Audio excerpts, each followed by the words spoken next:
This is a review of my first scooter, my Segway Ninebot Max, and my second scooter is Splach Turbo. I've added accessories to both. I liked having extra accessories and more safety features and lights and stickers and things so I get noticed and not hit with these little scooters riding along the road.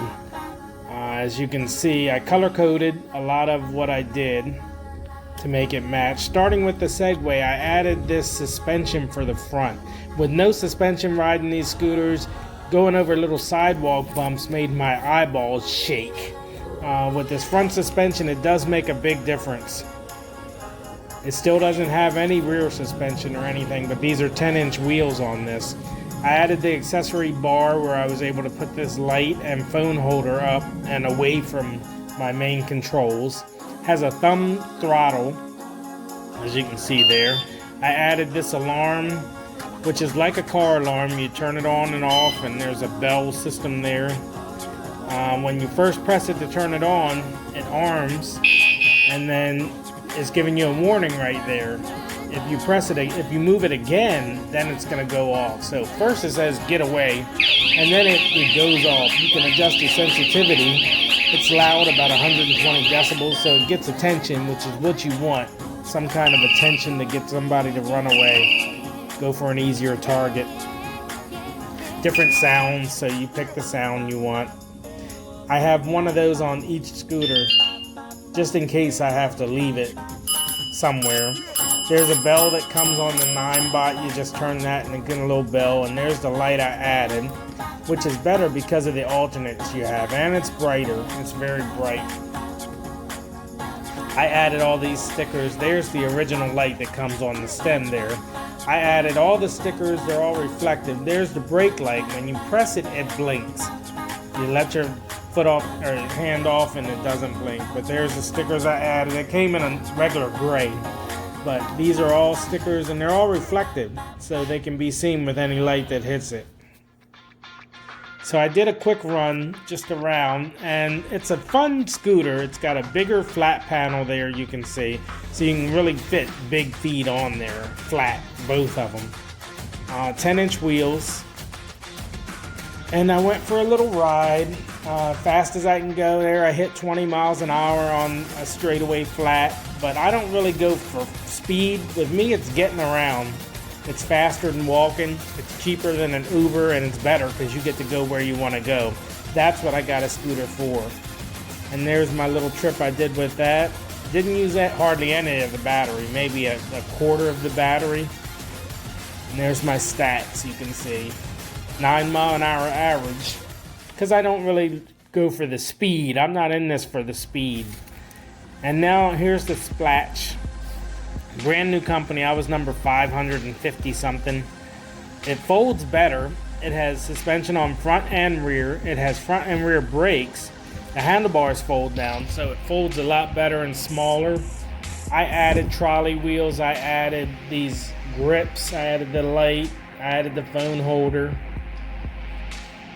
Of course, I had to match the orange with the grips. The trolley wheels are great, so you don't have to carry it if you don't want to. You can pull it like you would do luggage. I have a full battery there. This is a little bit faster, and it takes off faster, I think. Both of them have 3 gears. You can put it in the top gear to get your fastest acceleration and top speed. I added the little reflective lights there on the side. The suspension is really great. It's fun to ride. That's what I see from the top there. That's the little control panel. Both control panels are great that you can see them in bright sunlight. So I went for a ride around town. I ride on the sidewalks or I ride on the road. I back and forth, you know. Small area, there's no bike lane. And then I stopped over on the bridge to sightsee a little bit.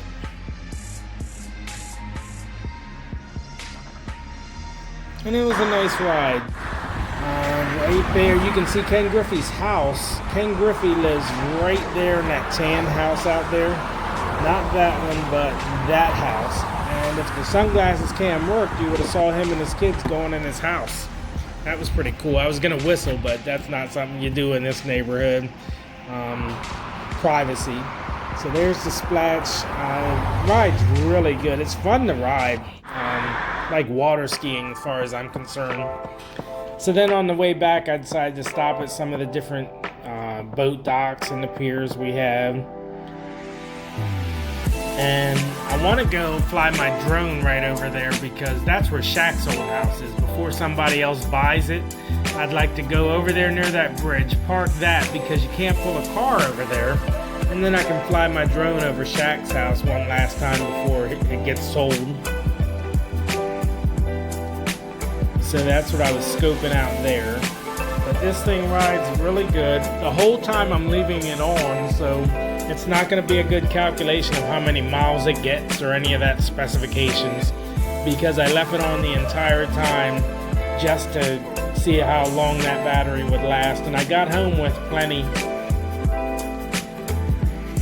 I went down some dirt roads, some back roads. That's one of the boat dock areas, the dock areas. They built it around that tree and named this little park after that tree. I forget, Big Oak Tree or something like that.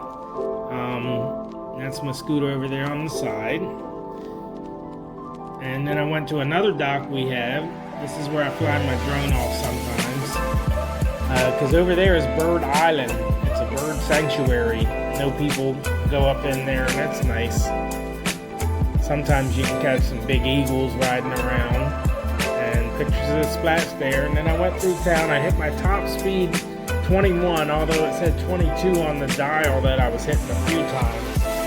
So who knows what's right with that. So here's my final assessment. This Ninebot is a fun scooter. It's a good first time scooter for someone. I saw it on Amazon on sale like $600 and said, all right, why not? And then, of course, the suspension was horrible because there is none. 10-inch wheels, that's all they give you. So basically, you can feel every single sidewalk crack. Adding this front suspension was a big help, but it still didn't match up to what the Splatch offers. And the accessories are nice. So I'm able to ride this. I took it in some cities, and the battery's forever. Even though it's heavier, it's about 40 pounds because the battery is right there. You just plug it right in, it's already attached. So it was fun to stroll around the cities, not have to worry about the battery, and I got 19, 20 miles an hour tops, and that was it, so it was good. But after riding that for a little ways, I saw what I wanted, and I wanted a better suspension. I have now front and rear brakes. Not just the rear brake on there, suspension on the front, suspension on the back. I added the trolley wheels so you can carry it like luggage. Has a smaller floorboard. My feet get tired because I can put one foot flat and the other one leans up against this right here. And it's a different bar, so you can't add an accessory bar, but the way it folds, I can fold these handlebars in and then I can fold it down. This front wheel comes up a little bit, which makes it even smaller to fold. So you can put this in a little 4-cylinder car trunk very easily. So, hands down for me, personally, I love my Splatch. It goes fast enough for me. It's faster with the takeoff. It goes smoother. The only thing is I'm not getting as much with the battery, but it's better with the suspension and everything there. And if I'm going to ride 15, 20 miles in a city, that's plenty enough to get me where I need to go and back to my truck with that full battery. And 2 or 3 hours to charge it back up is no problem, but it was plenty battery power enough for me. And that's my hands down personal choice. Is the Ninebot's fun for a start, but the Splatch is fun for everything else. It's just a lot of fun to ride around. Thanks.